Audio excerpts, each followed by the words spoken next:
Let's look at having the shark follow a path. It'd be kind of boring if he just stood in place like this. He's waving his tail, but let's have him move forward. So maybe from the top view, I'll pick a path that I want him to follow. So to do that, I'm going to go to Create, Curves, Curve Tool, EP Curve Tool. Create Curve Tools, EP Curve Tool.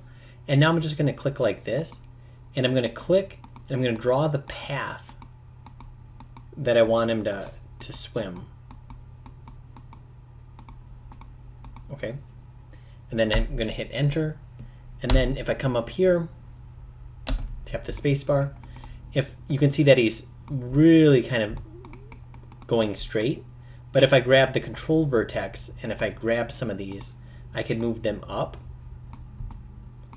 And I could just kind of move it however I want. Okay. Obviously he's in the water. He can kind of go any way that he wants. Okay. So let's say if maybe it dips down a little bit here, and I could press B as in brush and middle mouse drag, and you can see that it kind of gives it that heat sensor. So now it's going to be kind of a softer transition. So maybe I bring it up like this. There we go. So now it's more kind of a three-dimensional path than just kind of a straight, or just kind of on a straight plane. Okay, great. Now the question becomes, how do I get him to follow that path? Okay, well that's pretty easy. I can just go to him. Now, if I move him, you can see that if I move him, that bend handle is what's controlling his tail. Okay, so that bend handle you can see as it's moving. So if I move him away from that bend handle, you can see the bend handle still moves, but he doesn't move anymore. So I need to kind of keep him with that bend handle. Think of that bend handle as kind of the moving mechanism that kind of keeps him going. And if I move him away from that, he's going to stop. So the easiest way to kind of keep that together is over in the outliner, okay, over here, I can see the shark and the bend handle. So if I select both of those and hit Control G as in group, now I have the group contains both the shark and the bend handle. And I can name this group, I'm going to name this shark. And now I can take that shark group. Okay, that's different than selecting both of them. I want to select the shark group. And then I'm going to shift select the curve. And then I'm going to go to animation. Hold on. I want to be in my animation menu set. And then I'm going to go to, let's see, constraint, motion path attached to motion path. Constraint, motion path attached to motion path. And now you can see that he's attached to the motion path. And when I play it, well, maybe not what you expected. He's going sideways along it. His tail is still moving the whole time. And I can see that it takes 120 frames for him to get to the end.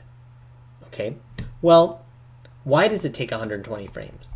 Well, the reason that it takes 120 frames for him to get to the end is because that's how many frames we were showing when we connected it to the path. So if I'm going to undo that, Control Z, and I'm going to give myself, let's say, 500 frames. Okay, now I'm showing 500 frames.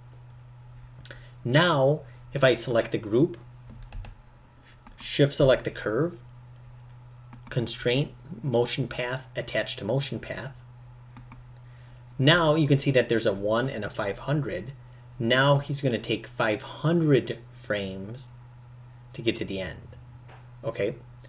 Still doesn't really correct the fact that he's swimming sideways, but I feel like that's maybe a better speed to have him moving. Okay. So to correct the position of him, if I select him, well, let me see here. Okay, so if I select the group, okay, now this is important. You can see that when I select him, What I'm looking for is motion path, and I don't see that here in the channel box. If I select this, I don't see motion path. And if I select the curve, I don't see motion path.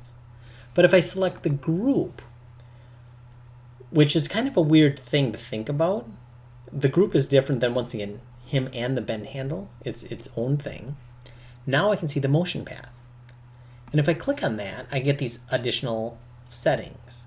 So if I go to, let's say, front twist and middle mouse drag, I can see that changes it like this. Okay, I don't want that. If I go to up twist, aha, that's the one I want. So I just want to kind of, looks like put up twist at 90 degrees, and now he's facing the path. Okay, and now if I hit play, there we go. He's following the path, and now we just need some Jaws music and we're all set. Okay, so very cool. I've got this this repeating fin motion, and remember, because we have it set to infinity, I didn't need to key that tail going back and forth for 500 frames. Instead, I just really keyed one cycle of it, repeated that cycle with a graph editor, and now I'm just having him follow a single path.